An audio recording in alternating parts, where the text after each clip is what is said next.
So this video here, I'm taking a screenshot of my screen looking at Canvas to try to give you guys a better idea of how to get around and how to work with the software a little bit. So you guys can see right now I'm in something here called Student View. So I believe when you log in to Canvas, it should look very similar to what we see here on the screen right now. So all right, let's highlight some of the most important things. Right here, smack in the middle of the page on our home page, you can see there's all these modules that we have. And the best place to get started with these modules is, of course, by clicking on this one here that says Getting Started. So let's try that. Let's try it again. There we go. Okay, once you open up the modules, you're going to see that a little drop-down menu is going to open up, and there's all kinds of content for you to check out. So the best place to start is with Start Here. I bet you guys have already seen this video because this is the first place to go. We've got a welcome letter right here. This is going to just talk about the class and give you an idea of some of the most important things to keep in mind. These next two pages you'll see have to do with Sapling Learning. Remember, that's the program we're going to use for all the online homework in the class. So this will tell you, one, how to get signed up, and then two, how to actually do the homework, how to work with the program a little bit. Next page here is on frequently asked questions, just a resource for you guys, things that often come up. And then down here at the very bottom, there's a little practice quiz, where this practice quiz is optional. You don't have to take it. However, it is for 5 bonus points, so I bet you're going to want to. This is just to give you a little bit of familiarity working with the testing procedures throughout the class. So that's the Getting Started module. Let's close this up. And then the bulk of the material, really the heart of the class, is going to be located here in the rest of these modules that we've got here.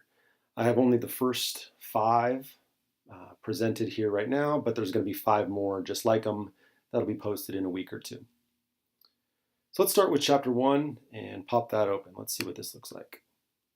Okay, so we've got all these different pages to check out. You should check them all out. Notice that the first 3 of these pages here, these are just resources for you to help you learn the material a little bit. And then the last 2 pages here, there's points associated with these. So this is stuff that you really got to do. All right, so first one we can check out is the reading.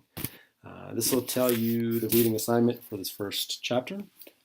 Chapter 1, you should be reading chapter 1 of the book. And on the off chance that you're using a different version of the book or something like that, make sure that you're getting the one that says 10 Principles of Economics. So do that first. Read the book. We can click next when we're ready. And it's going to take you to a little mini lecture on some important concept. So you just pop that open and you'll see a mini lecture on opportunity cost. Hello, hands.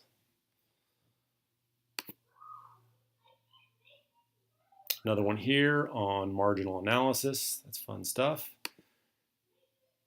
And then by clicking next, we're going to proceed to the page on Sapling Learning.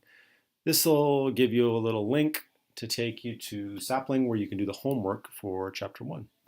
And notice it's going to tell you the points that are possible on that assignment, as well as when the assignment is due, Friday at midnight.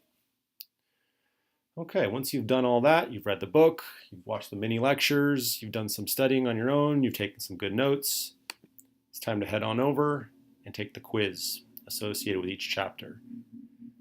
Just like before, it's going to give you some information, when it's due, the number of points, number of questions. Notice that we can't open it up right now because it's not June 13th yet. It's not popped open, but by the time you see this video, I guess it will be open. So there you go. That's the module for chapter 1. Let's go back to our home page here. And we can see all the rest of the materials. So all the other modules that you're going to encounter throughout the rest of the term are going to look really similar to the one that we just reviewed here for chapter 1. So that's the bulk of it. Let's move on to some of the other stuff that you might want to be aware of as well. Check out the syllabus link. If you click that, it's going to take you to a place where you can download the syllabus. Make sure you do that so you're familiar with the organization of the class. And then on top of that, anything that's due is going to be listed here as it's posted throughout the class. So that's just yet another way that you can find all the assignments. Aside from the syllabus link, we've got one here for announcements. If you pop this open, it's going to take you to an announcement that I made for the class.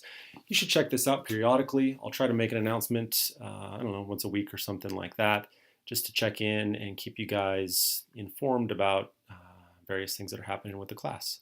So you can check that out. What else? There are discussion posts that you should do for the class. So click the discussion link right there, and then once you click on this, it'll take you to the appropriate discussion and you can respond there.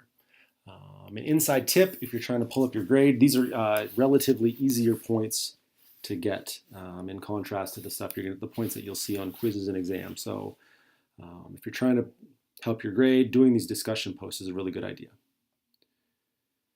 We have the assignments and quizzes and modules down here at the bottom, and these are just going to take you to all those assignments that you do.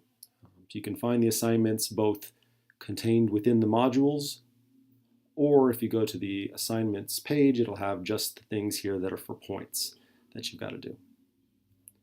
All right, let's go back to our home page. What else? One last thing that you should be aware of is this calendar feature over here. If you click on the calendar, it's going to take you to a calendar where it's going to have all the assignments and everything that's due for the class listed by their date and due time and so on. So if you're trying to stay ahead and see what's coming up, this is a good place to go. You can see what's happening with the class. So check on that calendar link. Finally, let's see what happens when we click on inbox. Up, it says I don't have access to this in student view. So I wonder if maybe you guys don't have the inbox feature and only I do on mine. But nonetheless, let's go back to our home page. There we go. So that's pretty much it in terms of working with Canvas. Feel free to send me an email if you're getting stuck with something, as well as going through the Valley College distance learning program. They'll be able to help with technical issues. That's all for now. Adios.